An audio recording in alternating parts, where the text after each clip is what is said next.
सभी जानते हैं कि कल सावन शुरू होने वाला है। कल से सावन आरंभ होने जा रहा है।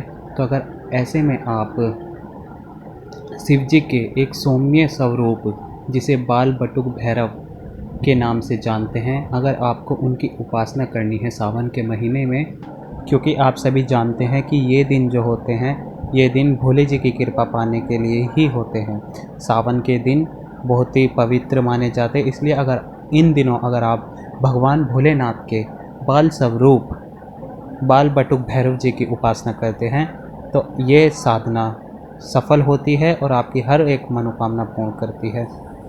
उनके बाल स्वरूप की अगर आपको उपासना करनी है तो ये बहुत अच्छा महीना है, बहुत अच्छे दिन हैं। अगर आप इन 40 दिनों में भगवान बटुक भैरव जी की साधना अगर आप करते हैं, अगर आप उनकी उपासना करते हैं तो देखो, भैरव के जो बटुक जो इनका रूप है, इनमें ना त्रिदेवों की शक्ति सम्माहित है। जो शिव जी का जो ये सौम्य बटुक भैरव जी का स्वरूप है, इसमें त्रिदेवों की जो शक्ति है वो सम्माहित है।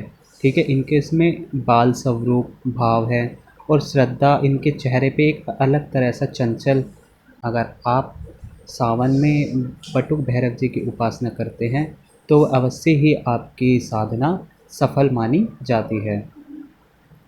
देखो, जो बाल बटुक भैरव जी का स्वरूप है, वैसे तो ये किसी साधक का अहित नहीं करता। इनकी उपासना में ना किसी को अहित होता है, ना ये बटुक भैरव जी है, ना किसी को दंड देते हैं। पर अगर कोई साधक गलती करता है, कोई अनावरण कार्य करता है, तो ये साधक को दंड भी एकदम देते हैं। भैरव उपासना देखो कभी विफल नहीं होती। अगर आप भैरव उपासना करते हैं, ये कभी भी विफल नहीं होती। अगर आप सावन में करेंगे तो इससे फलदायी आपके लिए और कुछ नहीं हो सकता, अगर आप भैरव साधना करते हैं तो। बटुक भैरव जी की साधना है ये, इनकी उपासना है। इनकी देखो भैरव साधना की, चाहे आप कोई से भी भैरव, 52 भैरव होते हैं शिव जी के जो रौद्र स्वरूप है, जैसे रुद्र भैरव, काल भैरव, शमशानी भैरव। ठीक है, ये सारे जो भैरव होते हैं ये शिव जी के रौद्र रूप हैं। अगर आप बात करूँ मैं बटुक भैरव जी की, तो ये शिव जी का सौम्य स्वरूप वाले भैरव हैं, जिन्हें बटुक भैरव के नाम से जानते हैं। वैसे अगर आप किसी भी भैरव की अगर साधना उपासना करते हैं तो उससे ग्रह बाधा, भूत बाधा, तंत्र बाधा, कर्म बाधा आदि से आपको मुक्ति शीघ्र ही मिल जाती है। भैरव उपासना जैसे ही अगर आप शुरू करते हैं, अगर आप जैसे कल से अगर आप भैरव उपासना का प्रण लेते हैं तो आपके घर में से नकारात्मक शक्तियाँ पलायन करने लग जाती है।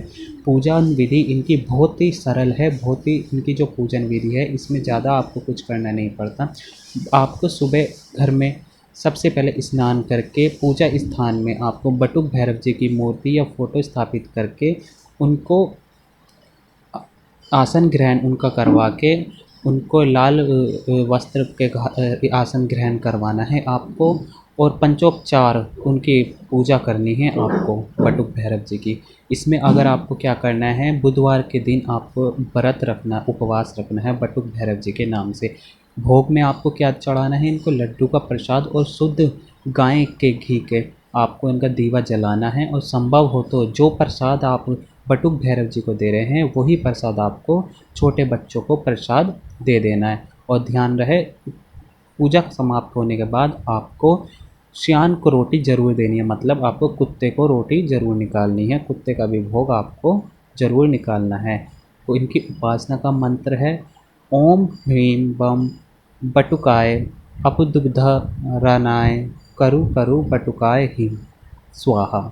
ये क्या कहते हैं, इनका मंत्र है बटुक भैरव जी का। एक बारी और सुन लीजिए, ओम हिम बम बटुकाय अपु दुग्ध रानाय करु करु बटुकाय हिम स्वाहा। इस मंत्र को आपको एक माला जाप करना है। अगर आप चाहे तो भैरव स्त्रोत कवच का पाठ कर सकते हैं प्रतिमास काल अष्टमी के दिन, अष्टमी के दिन से आप इस मंत्र की आपको एक माला जाप करनी है। ठीक है, ये जो सावन का महीना है। आगे वरना आप भैरव स्रोत इनका कवच का पाठ भी कर सकते हैं। और जब आपका 40 दिन का ये सेवा आपकी उपासना पूरी हो जाए तो 41वें दिन आप यज्ञ करके इनको आहुति इस मंत्र के द्वारा ही आहुति स्वीकार करवाएं। ये इनकी पूजन विधि थी इनके बटुक भैरव जी की। देखो, जीवन में आने वाली समस्त प्रकार की बाधाओं को ये बटुक भैरव जी की आराधना अगर आपके जीवन में बहुत समस्त प्रकार की बाधाएं, तो अगर आप बटुक भैरव जी की आराधना करते हैं तो ये आपके लिए बहुत महत्वपूर्ण है, बहुत महत्व कार्यकारी सिद्ध साबित हो सकती है अगर आप बटुक भैरव जी की कृपा पा लेते हैं। वैसे कोई भी भैरव जी की साधना विफल नहीं होती, सारी साधनाएं उपासनाएं इनकी संपूर्ण सफल ही मानी जाती हैं। खास तौर पर भैरव अष्टमी के दिन या किसी भी शनिवार को श्री बटुक भैरव अष्टोत्तर इनके नाम का जो स्रोत है उसका अगर पाठ करते हैं, निश्चित ही आपके सारे कार्य जो होते हैं वो सफल और सार्थक हो जाते हैं। आपके घर में व्यापार, शत्रु, कोर्ट कचहरी आदि जैसे समस्या जो है वो पूर्णतः सफलता इसमें आपको प्राप्त हो जाती है।